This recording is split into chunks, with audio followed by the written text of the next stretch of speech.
Hey, you guys, it's good. Welcome to my podcast, Two Cents or Nonsense. Just as you guys go down the YouTube channel, like, subscribe, comment, follow. You guys got a big contest giveaway. I want you guys to be a part of that. I put a little, I guess you can't say it's little. It's a kind of a big issue. I aimed a little bit of light on it earlier on my Facebook. I wanted to get the input back from our people and let them know if, because usually everything I say, is looked at from a pretty negative side, hey? So I put on there, because I know it affects a lot of people. A lot of people tend to need money and all that stuff, and then they'll go to the pawn shop.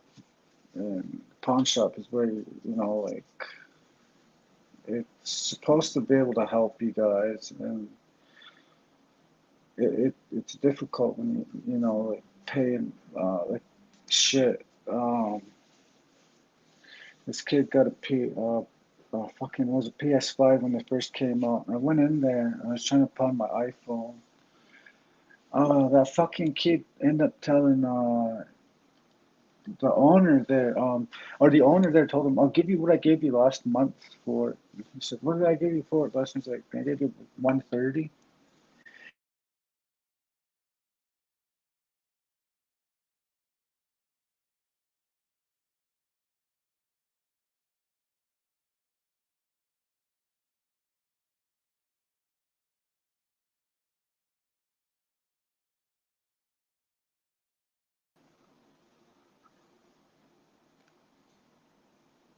Yeah, I thought to myself, that's pretty cheap for somebody to try go in there and ask for help and get, get fucking shot down.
Malfunction in the junction. That's why I could use you guys, some of the technicians help. Well, so anyways, you guys, back to this pawn shop. They end up getting back to fucking back in the day of Timberwolf. You guys remember Timberwolf? It's just on the corner, right across from Dairy Queen, right across. I guess it's fucking. You can't be as fair as Blackmore or Mr. Wolf down there. Those guys are some honest, did some honest dealings. And why I say this one's dishonest is because it's 300% interest, you guys. It can use a lot of fucking. They can like keep you paying on your item all year if you want, and they'll still make interest on top. It's not easy to get away with it, like in the United States, how they have their system all organized. If we ran the same system here in Canada, God forbid anybody would, like want to go against it because I guess that's your way of, what's that term we all learned back in grade three? Taxation without representation. So he is a good businessman. I get that concept. I get the idea, and you guys, it's no different than anybody else doing shady dealings, because either you're doing honest dealings or you're doing shady dealings. And this guy's obviously doing shady dealings. And I thought I'd make a YouTube, I'll go live tonight and talk about it, and I apologize for earlier having technical difficulties. Um, if we can actually, somebody added in one of the comments earlier. They asked, why doesn't the local one here in McLeod move his franchise down to the Moses Lake area?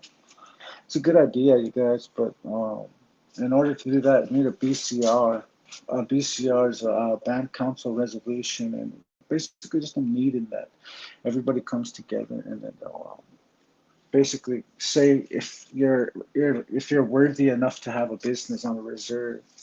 And some of my people that I know are gonna wait forever for these kind of things, because the band council, everybody knows the natural rule is not to resolve anything. If we start resolving things, we're gonna have to start actually working.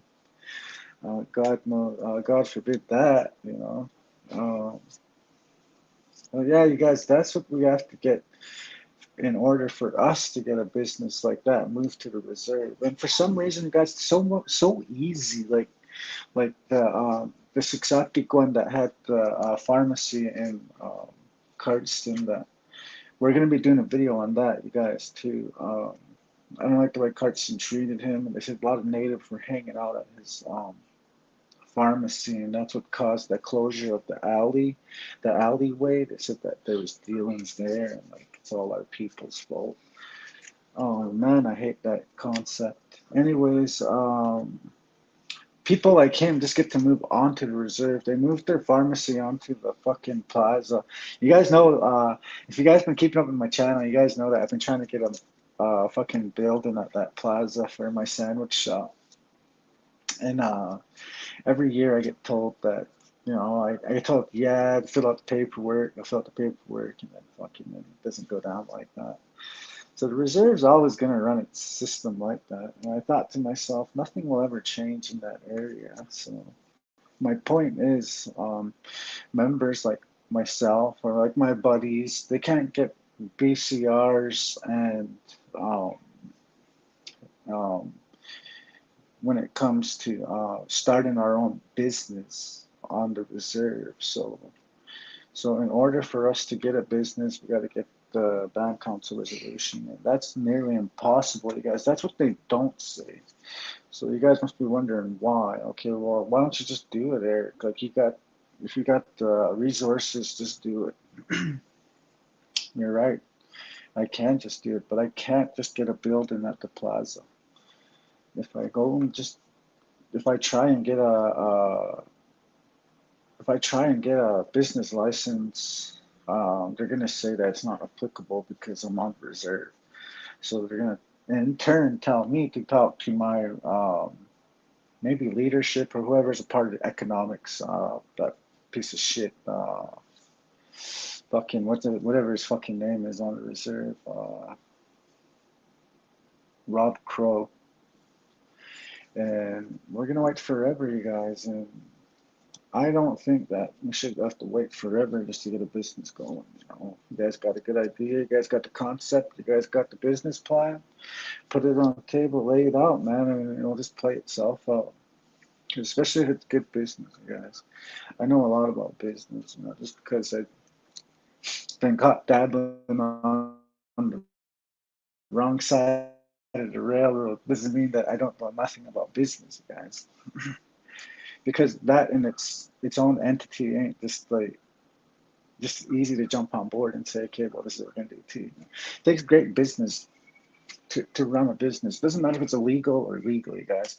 And the reason why I say that too is because the reserve doesn't do much for our own people, So if you want to talk legality and all that stuff, we can take it there, but for you guys' sake, we won't take it there. But yeah, the pawn shop, you guys, this because we don't have that opportunity. People like this fucking Bevins kid are profiting off our people at a fucking margin and a pace that's just so ridiculously fast. He moved to the sports shop down the street, twice the profit. I'm guessing he bought it. uh, the building itself and everything, you know. You guys, it's so awesome. Like guys, I'm not trying to downplay him. I ain't, you know. I'm so proud of people that can start a business successfully, you guys. And yeah, yeah, kudos to him. But I was thinking to myself, well, how come people from our reserve can't be fucking so much as be smart as him and do the same, you know. I'll always take that stance, you guys, and I'll always question that area. You know, why can't somebody else fucking do that? If this guy can profit off our people, I'm sure we can play fair and help ours at the same time, if you know what I'm saying. Um, or not, but either fucking way, get the pawn shop going on reserve. Reason why I say that is because the majority of his customers are from our area. Well, if I edit this video because it's a live, if I do in the future decide to edit it, I'll put the description in the bottom, guys. And, yeah, we'll go with it from there. But yeah, this guy's a piece of shit. Straight up, you guys. I got nothing good to say about the guy, you know, like fucking, like I said in my status, you guys. This guy just hires married women, you know, and texts them all times of the night. He was renting out to my wife, and he would fucking text, you know, really late at night for something stupid, you know. And then I wasn't allowed to be there. I had to like sneak around. And then when one of his bitch ass cousins saw me there one time, and he saw he kicked my wife out after that. 'Cause, oh well, he's not on the lease and so and so, and you can just tell that this guy was a fucking dirty guy, you know. And by dirty, I mean grimy, you guys. Like one fucking grimy motherfucker. And you know, it just pisses me off. This guy's ripping our people off, taking all that fucking money every month, you know. And like I said in my status, you guys, our people don't even have money at the end of the month to get their shit out. What he will do in a good gesture, as he says, he'll put you to a weekly or monthly, you know, you can pay on it. And you guys imagine if it takes a year or so to fucking do that. That's gonna take forever, you guys. This guy could be making interest off our people for a fucking year if he wanted to, 2 years if he wanted to, 5 years if he wanted to. You guys, that's why I say in the United States they have that cap, and where I know we're different economies, you guys. So that brings me into my second topic. My second topic was the 51st state, hey, or whatever, 52nd, or whatever the fuck you guys want to call it. However many stars you got on that Confederate flag. um, there's actual fucking voting on it, you guys. They actually fucking voted on it yesterday at the fucking by the park there. There's a voting referendum for Alberta to move, and my cousin brought it up. Shout out to Rusty, guys. I got a couple shout outs. My boy Cody from Moses, um, and my cousin Rusty from Lethbridge. I said I'll give him a shout out in the next video. Anyways, Rusty gave me this fucking idea. I was gonna do it in its own video, but I thought, you know, maybe tonight I'll put 3 or 4 stories together, you know, get something going because it's been a minute since I dropped. So, yeah, that was stupid, you know. He asked me, "How do you feel about it, Eric?" And I was like, you know, how do I feel about it is we'll call them nappy guns in my language. Hey, if they feel like they want to go, let them go. You know, this is still our spot. This is where we're treaty. You know, this is where we're set. So if they want to leave, let them leave.